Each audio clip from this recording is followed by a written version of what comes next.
कि आप सभी जानते हैं आज हम सबों के परम आदरणीय हम सबों के अभिभावक प्रोफेसर डॉक्टर रमेंद्र कुमार यादव रवि जी के जन्मोत्सव समारोह के लिए हम लोग यहाँ उपस्थित हुए हैं और आज के इस कार्यक्रम की अध्यक्षता हमारे विश्वविद्यालय के माननीय कुलपति professor doctor BS Jha sir करेंगे और कार्यक्रम का संचालन हमारे डॉक्टर रवि विचार मंच के संयोजक श्री शंभूनारायण यादव जी करेंगे। लेकिन विधिवत कार्यक्रम शुरू होने से पूर्व मैं सबसे पहले माननीय कुलपति महोदय, कुल सचिव महोदय एवं सभी आप सभी शिक्षकों, कर्मचारियों सबों से अनुरोध करूंगा कि सबसे पहले रवि बाबू के चित्र पर पुष्पांजलि अर्पित करने का कष्ट किया जाए। माननीय कुलपति महोदय।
कार्यक्रम के संचालन के लिए डॉक्टर रवि विचार मंच के संयोजक माननीय कुलपति महोदय के निधि सहायक समाज सेवी यादव जी से अनुरोध करता हूँ संबोधन।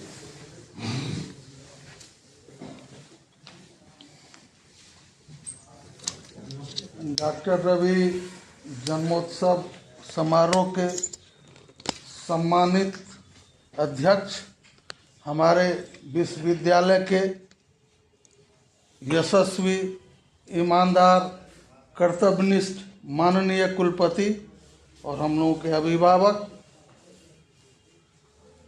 आदरणीय BS झा साहब, हमारे विश्वविद्यालय के कुल सचिव परम आदरणीय विपिन बाबू, DSW साहब, ललन बाबू, पूर्व परिसंपदा पदाधिकारी रहमान साहब, वित्त पदाधिकारी महोदय, परीक्षा नियंत्रक महोदय, इंस्पेक्टर साहब, डिप्टी रजिस्ट्रार साहब, यहाँ डॉक्टर रवि विचार मंच के सचिव सुधांशु शेखर जी, प्रोक्टर साहब, विश्वविद्यालय के कर्तव्यनिष्ठ एवं यशस्वी कर्मचारीगण, मुझे आज काफ़ी प्रसन्नता होती है हमारे माननीय कुलपति महोदय के निर्देश पर आज उनका जन्म दिवस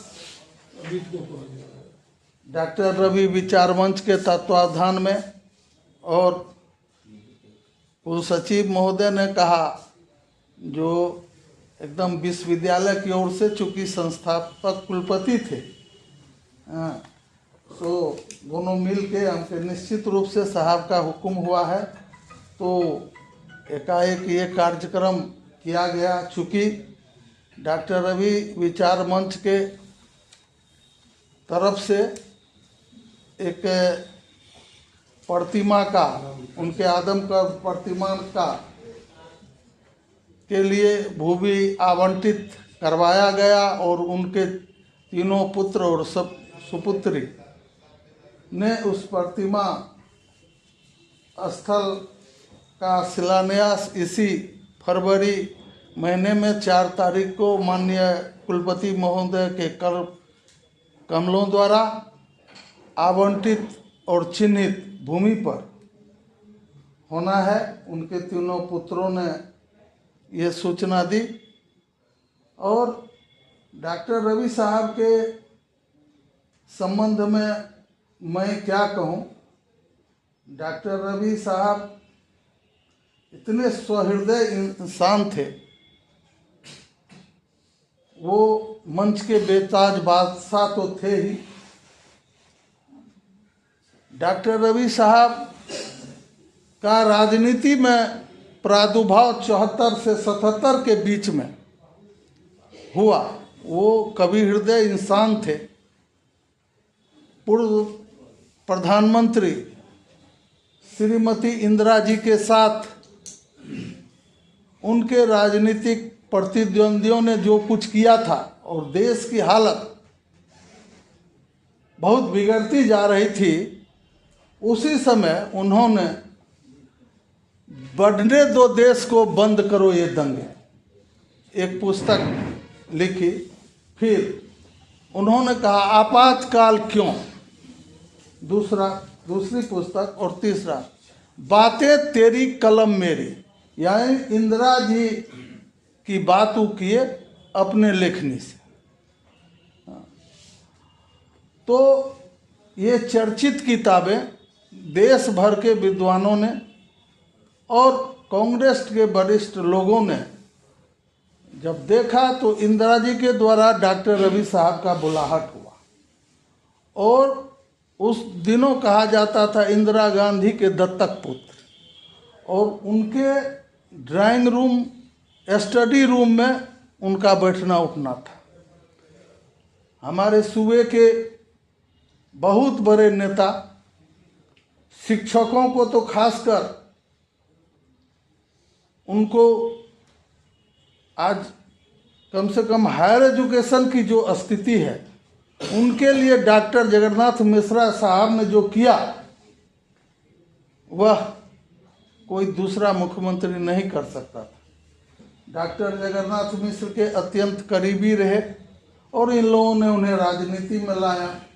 और राजनीति यात्रा शुरू करते ही, चूँकि इंदिरा गांधी जी और डॉक्टर मिश्रा से करीबी होने के चलते उन्होंने 9 मई 1981 को मधेपुरा का जिला करवाया, मधेपुरा को जिला का दर्जा दिलवाया और मधेपुरा के निरंतर विकास के लिए उन्होंने काम किया। उससे पहले सहरसा, पूर्णिया और फिर चौसा और वीरपुर के अलावा कोई रोड नहीं था, कोई पुल पुलिया नहीं थे।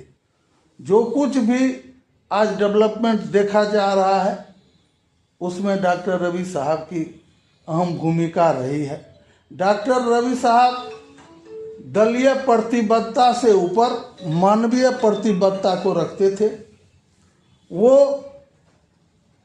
उनसे हर दल के लोग जुड़े रहते थे और मधेपुरा में वो राजनीति का एक मिसाल कायम किया।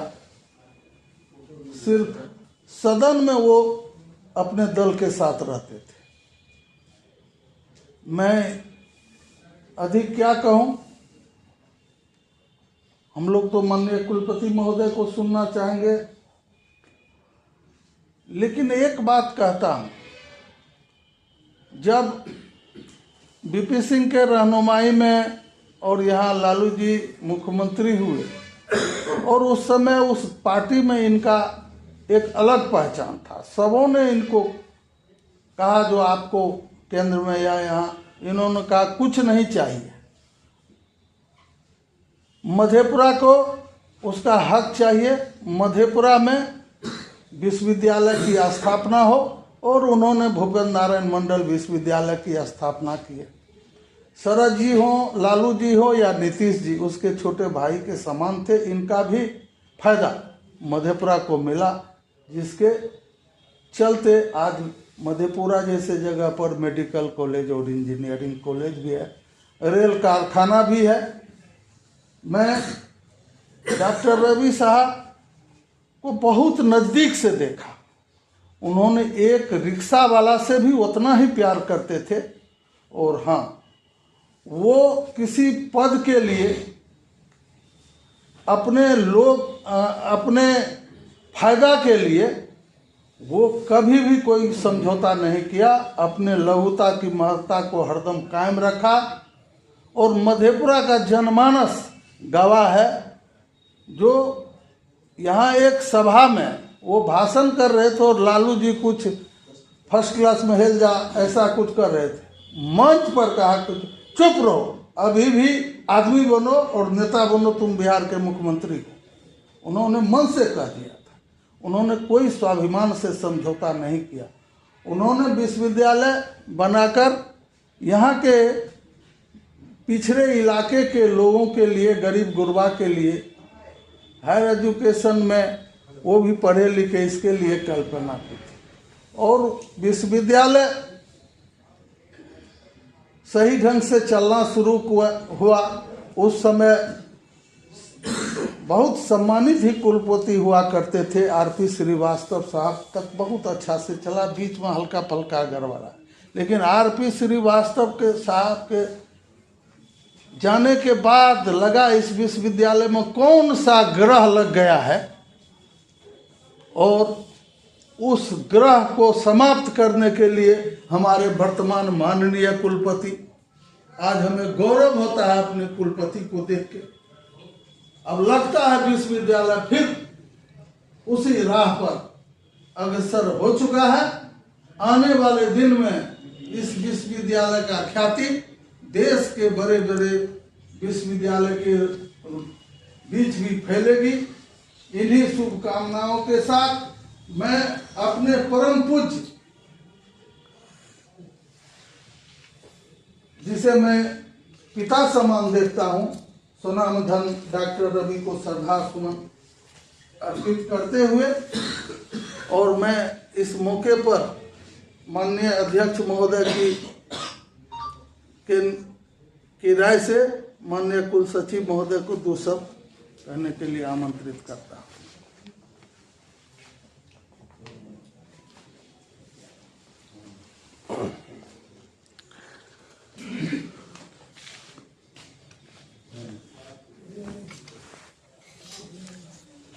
सर्वप्रथम मैं इस विश्वविद्यालय के संस्थापक और प्रथम कुलपति श्रद्धेय रवि बाबू को नमन करता हूं, और डॉक्टर रवि विचार मंच के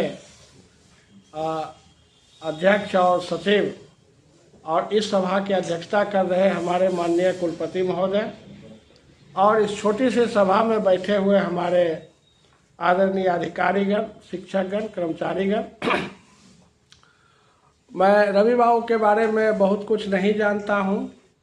शंभू बाबू ने जो अभी कुछ बातें कही उसी से कुछ बात निकाल करके मैं अपनी बात रखने की कोशिश करूँगा। लेकिन जब हम लोग पढ़ते लिखते थे या शुरुआती दौर में तैयारी वगैरह करते थे कंपटीशन वगैरह का, तो अखबार में बराबर पढ़ते थे रवि कुमार रवि।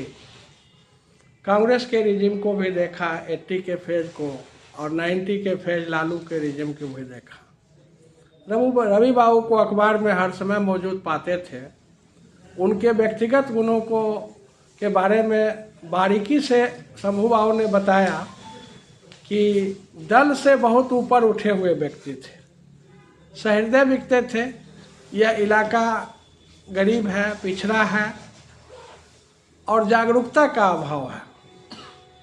इस छोटे से शहर में विश्वविद्यालय की संकल्पना करना उस व्यक्ति के सोच को बताता है। बड़े जगहों पर बड़ी संस्थाएं खुल जाए, कोई भी चला लेगा। छोटे जगह पर संस्था खोल करके उसको चलाना कठिन काम है।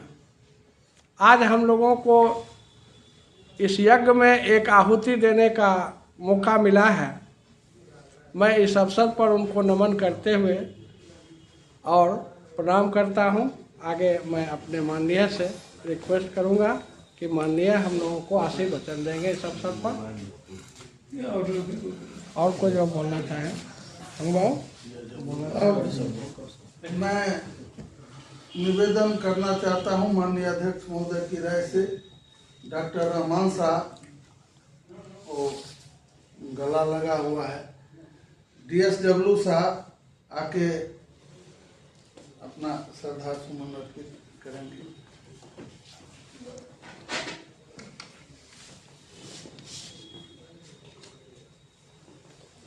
अमित कहाँ है?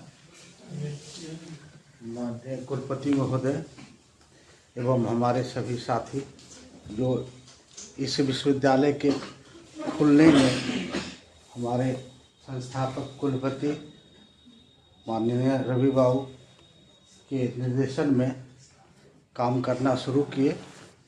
हम लोग अभी हैं, कुछ लोग हमारे बड़े भाई रिटायर भी किए। बहुत बातें शंभू बाबू रजिस्ट्रार साहब ने बताई। मैं भी उनको अपनी तरफ से और हम अपने विश्वविद्यालय परिवार की तरफ से भी श्रद्धा सुमन पुनः अर्पित करता हूँ। धन्यवाद।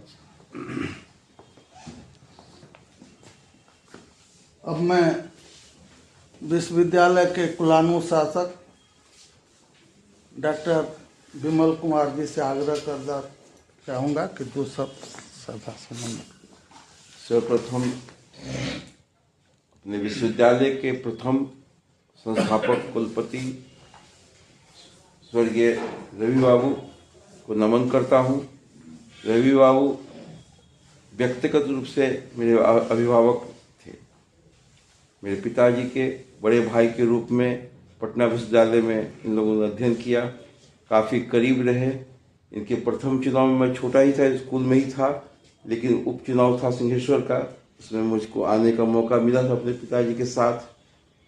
और इसमें कहीं दो मत नहीं है कि इनके ही प्रयास से मधेपुरा में विश्वविद्यालय की स्थापना हुई।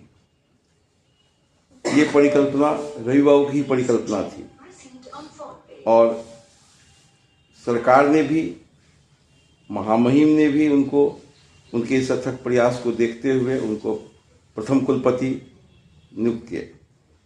कुछ ही दिन रहे, नींव डाल के गए, कुछ 6 महीना मात्र रहे होंगे लगभग। उसके राज्यसभा सदस्य निर्वाचित हुए। उतने ही दिनों में सभी पदाधिकारियों की नियुक्ति करना, टीपी कॉलेज में विश्वविद्यालय को संचालित करना और अपने व्यक्तिगत पैसों से विश्वविद्यालय के लिए एक एमएसडी कार की खरीद करना, मिथिला विश्वविद्यालय से परीक्षा को इस विश्वविद्यालय के नाम से संचालित करना, उसके लिए उच्च न्यायालय में याचिका तक दायर किया गया। लेकिन परीक्षा हम लोगों के विश्वविद्यालय उनके ही अथक प्रयास से हुई। बहुत योगदान है, जितनी भी चर्चा की जाए वो कम है। और मैं रवि विचार मंच के अध्यक्ष संयोजक को इस कार्यक्रम के आयोजन के लिए धन्यवाद देता हूं। धन्यवाद।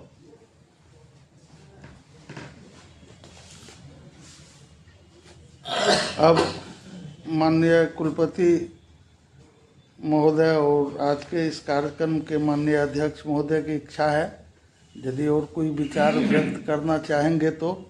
और संजोग है, पूर्व विकास पदाधिकारी ललन बाबू भी संजोग से विश्वविद्यालय आ गए हैं, तो ऐसे पुनीत अवसर पर श्रद्धा सुमन अर्पित करें।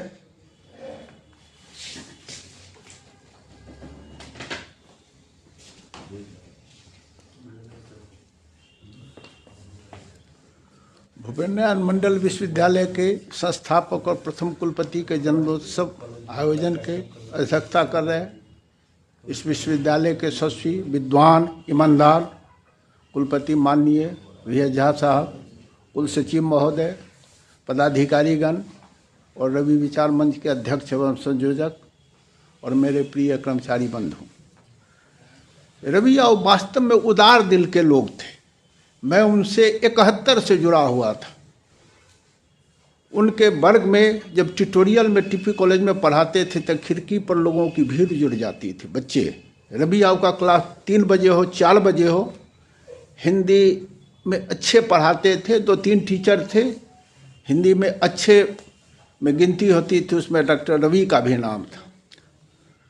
74-75 के दरमियान में उन्होंने व्यक्तिगत मुझे कहा कि अदरी जीवन बेकार हो गया, कुछ करना चाहिए। हमको लिख करा, पैसे का अभाव था, थाना के बगल में ज़मीन थी, उस ज़मीन को उन्होंने बेच दिया राजनीति के चलते। इंदिरा गांधी गिरफ्तार हुई, जेल में बंद हुए, आंदोलन रवि आओ ने किया। हम और 3-4 टीचर जेल में मिलने गए, मिठाई लेके गए, बड़ा भावुक हो गए। ऐसे व्यक्तिगत रूप से मैं कांग्रेस का विरोधी था, लेकिन व्यक्तिगत रवि आओ के प्रति मेरा समर्पण था। रत्नेश आओ थे, उन लोग के साथ मृत्युंजय आओ के यहाँ डेरा पर गए, वहाँ नाश्ता आओ किए और रवि आओ से मिलने गए। भावुक होके आँख से उनको लोर गिर रहा था। और उसके बाद जब उनको टिकट दिया गया तो भाषण मधेपुरा के जनरल हाई स्कूल के भाषण में कहे थे कि बलुआ जो बंजर भूमि थी लेकिन सत्ता की राजनीति करके वह उर्वर हो गई, और मधेपुरा जो उर्वर भूमि है सत्ता विरोधी राजनीति करके यह बंजर हो गई। रवि आओ का यह शब्द आज भी मुझे याद है। यहाँ समाजवादियों की धरती थी, सत्ता के विरोधी लोग यहाँ सब दिन रहे, तो रवि आओ का यह शब्द कालांतर में यहाँ के जनमानस को भाया और सत्तापेक्षी लोग हो गए, सत्ता के तरफ। और रवि आओ का यह शब्द कि बलुआ जो बंजर भूमि थी सत्तापेक्षी होकर वह उर्वर हो गई, और मधेपुरा यह उर्वर भूमि सत्ता विरोधी लहर के चलते बंजर हो गई। और इंदिरा गांधी इनको बेटा के समान मानती थी। समस्तीपुर में बाई इलेक्शन था, तरकेशी सिन्हा हमको भी कहे कि ललन चलो, और हम उनके साथ गए। और इनका भाषण सुन के मंच पर लोग मंत्र विमुग्ध हो जाते थे। विश्वविद्यालय बनाने का आंदोलन हुआ, उस क्रम में भी जहाँ ये कहते थे, और कुछ लालू जी सब उस समय कहे कि जिला में कैसे विश्वविद्यालय बनेगा, सब चीज़ हमको कहे कि अरे कहता है जिला में। हम कहलिए कि ब्लॉक में पूसा में बनल से, तू कहो ना कि पूसा को उदाहरण दो, सबौर में बना हुआ विश्वविद्यालय, आई तो मधेपुरा जिला है, यहाँ क्यों नहीं विश्वविद्यालय बनेगा। और तब उन्होंने पुरजोर इसके लिए लड़ाई लड़ी। उसके बाद कालांतर में जब वीसी थे, इनको एमपी का लालू जी ने कहा कि एमपी आप रही या वीसी रही है, दोनों में से एक रहना है। तो ऐसे विचार हो रहा था इनके डेरा पर। कहे कि ऐसा उदाहरण कोई है, हम कहे कि श्यामनंदन साहे का उदाहरण है। बिहार यूनिवर्सिटी के वीसी भी थे और एमपी भी थे।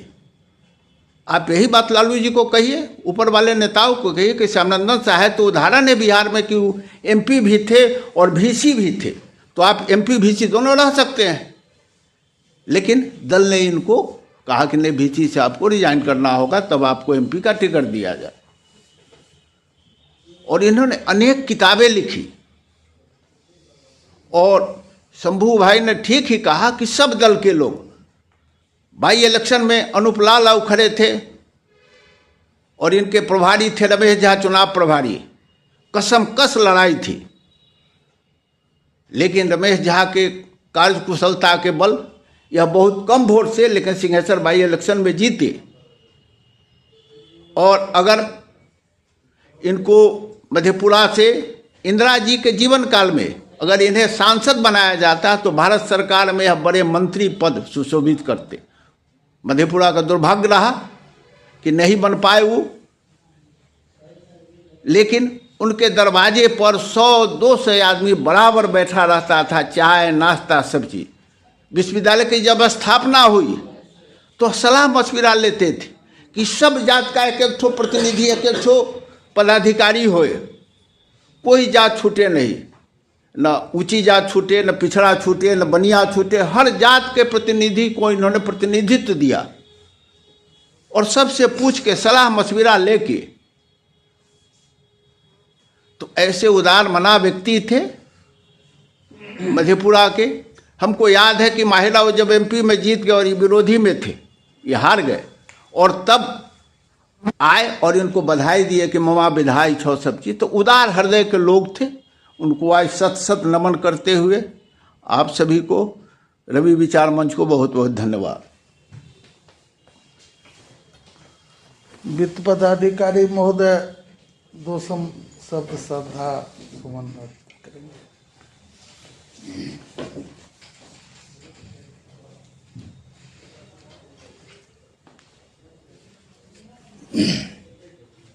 आदरणीय अध्यक्ष महोदय, माननीय कुलपति एवं कुल सचिव एवं सभी बंधु, रवि बाबू के बारे में बहुत ज़्यादा तो नहीं जानता था, लेकिन अपने संस्थापक प्रिंसिपल से सुना करता था कि ये कुशल प्रशासक हैं। आज समूह बाबू और ललन भाई के द्वारा बहुत कुछ जानने का मौका मिला, इसके लिए बहुत बहुत धन्यवाद। अब समयाभाव को देखते हुए हमको लगता है हर कॉर्नर से अपने अपने विचार व्यक्त कर चुके हैं लोग, और माननीय कुलपति महोदय हम लोगों के बीच बहुत देर से बेसब्री से हम लोगों को भी सुन रहे थे। अब माननीय कुलपति महोदय जो इस कार्यक्रम के अध्यक्ष हैं, विस्तार से अपनी बात रखेंगे, हम लोगों को अपना आशीर्वचन देंगे।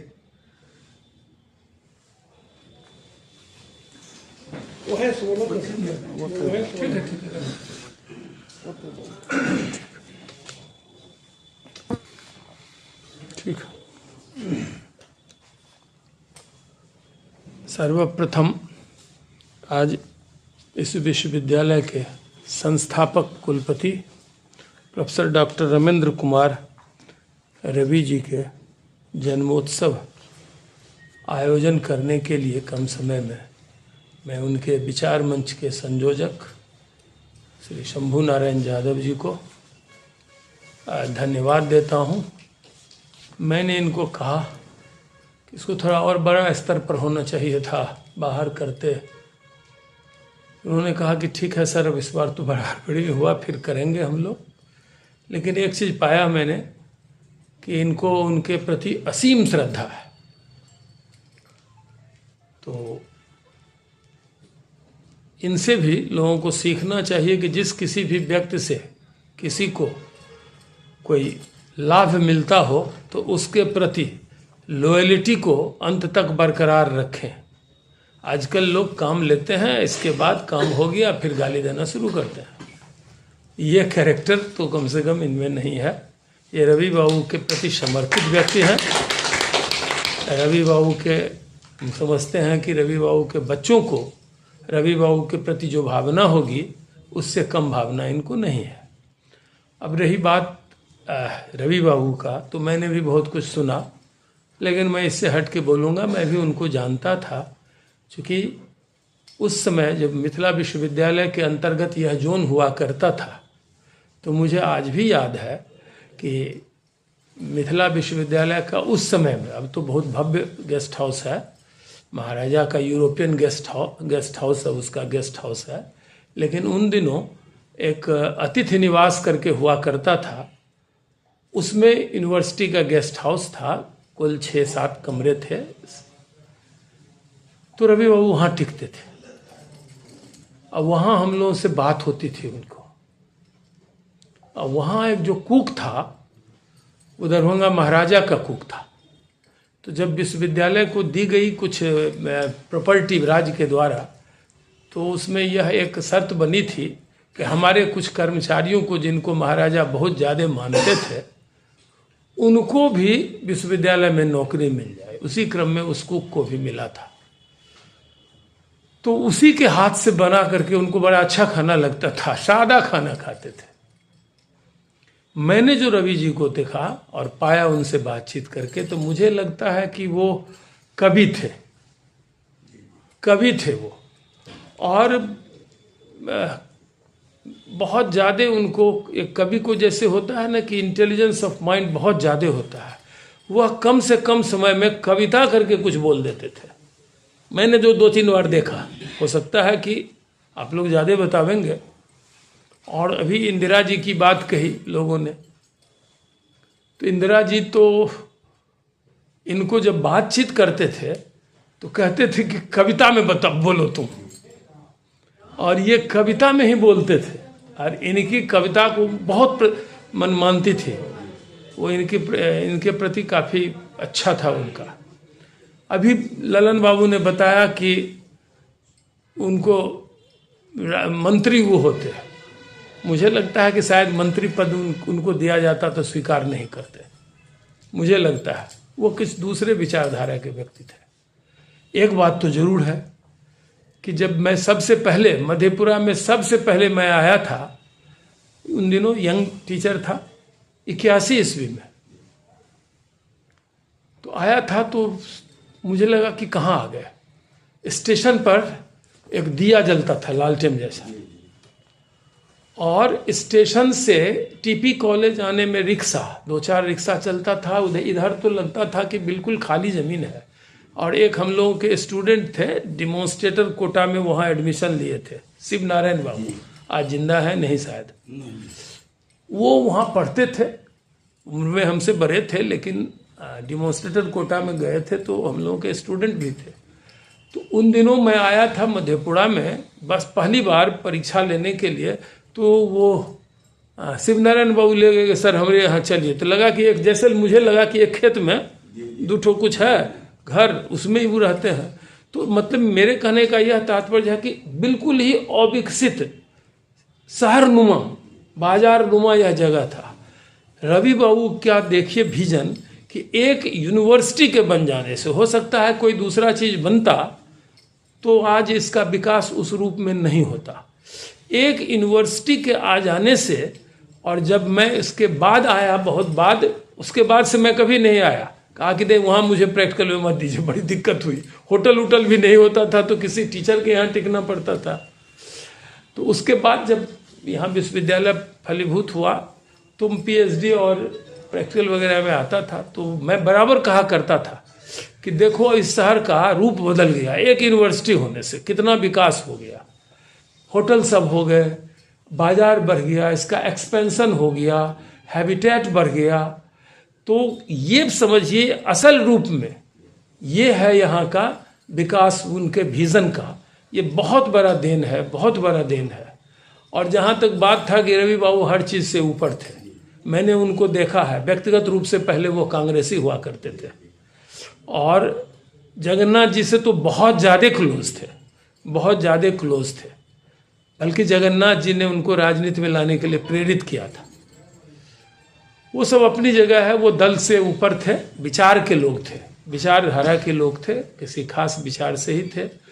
तो अब यह देखिए कि अभी किसी ने कहा कि रवि, आप ही ने शायद कहा कि रवि बाबू का क्लास होता था तो लोग खिड़की पर भी भीड़ लगाए रहते थे। आज हम लोगों को यह सबक सीखना चाहिए उनसे कि हमारे क्लास में क्यों नहीं भीड़ लगता है। तो हम उन दिनों रवि बाबू जमीन बेचते थे अपना, हम लोग क्या करते हैं, अर्थ का जमा करते हैं। फायदा सरकार देने लगी, कंस्टिट्यूएंट हो गए, यही अगर एफिलेटेड होता तो सेक्रेटरी हटा देगा, टाइम पड़ जाते थे क्लास में। अब है कि अब तो कॉन्स्टिट्यूएंट गवर्नमेंट कॉलेज के है, नहीं क्लास लेंगे तो क्या होगा, दरबहा तो हमारा सुरक्षित हो गया। तो अगर रवि बाबू के प्रति सच्ची श्रद्धांजलि और उनके प्रति हम लोगों को अगर जरा सा भी आदर है तो हम सबों को, शिक्षक हों, कर्मचारी हों, समाज के लोग हों, उनको यह समझना चाहिए कि ईमानदार होना चाहिए। हमको जो काम करना है, हम अगर शिक्षक हैं तो मुझे पढ़ाना चाहिए, विद्यार्थी वर्ग में आएंगे ही। टीचर जो होते हैं अच्छे, उनके क्लास में विद्यार्थी आते ही हैं। तो हम सबों को आत्मविश्लेषण करने की आवश्यकता है, रवि बाबू को ध्यान में रखते हुए कि हम अपना काम, शिक्षक हैं तो एकदम मेरा प्राइमरी ड्यूटी है पढ़ाना, कर्मचारी हैं तो समय पर आवे, निष्ठापूर्वक अपना काम करें, जिनको जो काम करना है, तभी यह विश्वविद्यालय। विद्यार्थी हैं, रवि बाबू के समय में संभवतः विद्यार्थियों का यह रूप नहीं हुआ करता था। आप विद्यार्थी है तो टीचर का काम है कि उसको काउंसलिंग कीजिए, समझाइए कि केवल तुम चोरी करके 90% नंबर ले आओगे, ठेला चलाओगे तो क्या हंसी होगी। तो हमको लगता है कि शिक्षकों की भूमिका सबसे अधिक हो जाती है अपने छात्र को काउंसलिंग करने में, परामर्श देने में। और एक बार अगर आप अपने छात्र को यह कन्विंस कर देते हैं कि तुम्हारे लिए पढ़ाई, नॉलेज ज़्यादा आवश्यक है बनिस्पत डिग्री का, तो छात्र कोई कारण नहीं है कि पढ़ाई में ध्यान नहीं लगावेंगे। इस ओर भी हम लोगों को ध्यान देना चाहिए। रवि बाबू अपने आप में एक संस्था थे। कवि जो होता है वह उसका विराट रूप होता है, बहुत ही हृदय। उन्होंने इमरजेंसी में किताब लिखी थी, उस किताब को आप पढ़िए। तो जिस इंदिरा गांधी को वो पाँव छू के प्रणाम करते थे और इंदिरा गांधी बेटा की तरह मानती थी, उनके प्रति भी उन्होंने क्या सब कमेंट किया, यह बताता है उनके हाइट को, उनके ईमानदारी को। मुझे लगता है कि रवि बाबू के जीवन में पैसा कमाना कभी लक्ष्य नहीं रहा, कभी लक्ष्य नहीं रहा। उनके आदर्शों पर हम लोग अगर चले, जिस व्यक्ति ने इस विश्वविद्यालय की नींव डाली, प्रथम कुलपति रहे, उनके विजन को हम लोग अगर नहीं साकार करते हैं तो हमारी विफलता है। तो एक बार हम लोग पुनः संकल्प लें कि अपने अपने दायित्वों का ईमानदारी से, निष्ठापूर्वक, कर्मठता के साथ निर्वहन करेंगे। वही रवि बाबू के प्रति सबसे अच्छी श्रद्धांजलि होगी। इन्हीं शब्दों के साथ मैं एक बार पुनः रवि बाबू को नमन करते हुए और शंभू जी और अन्य इनके जो विचार मंच के सदस्य हैं, उनको इस कार्यक्रम को आयोजित करने के लिए अपनी ओर से और विश्वविद्यालय की ओर से भी बधाई देता हूँ। धन्यवाद। अब इस कार्यक्रम के अंत में डॉक्टर रवि विचार मंच के सचिव डॉक्टर सुधांशु शेखर से आग्रह है, जो कृपया धन्यवाद ज्ञापन करने की कृपा करें।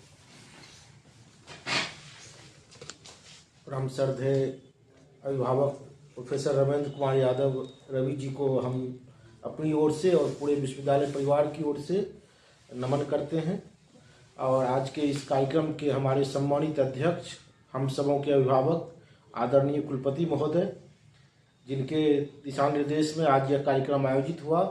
और जैसा कि सर ने कहा है, आने वाले दिनों में हम रवि बाबू का जन्मोत्सव और उनकी पुण्यतिथि और भी बड़े पैमाने पर हम लोग आयोजित करेंगे। उसमें भी हम आप सबों से सहयोग की और आप सबों की उपस्थिति की अपेक्षा करेंगे। और चूँकि यह कार्यक्रम सिर्फ रवि विचार मंच का नहीं है, बल्कि आप सबों का है, पूरे विश्वविद्यालय का है, इसलिए नाम ले लेकर सबों के प्रति धन्यवाद ज्ञापित करना सिर्फ औपचारिकता ही है।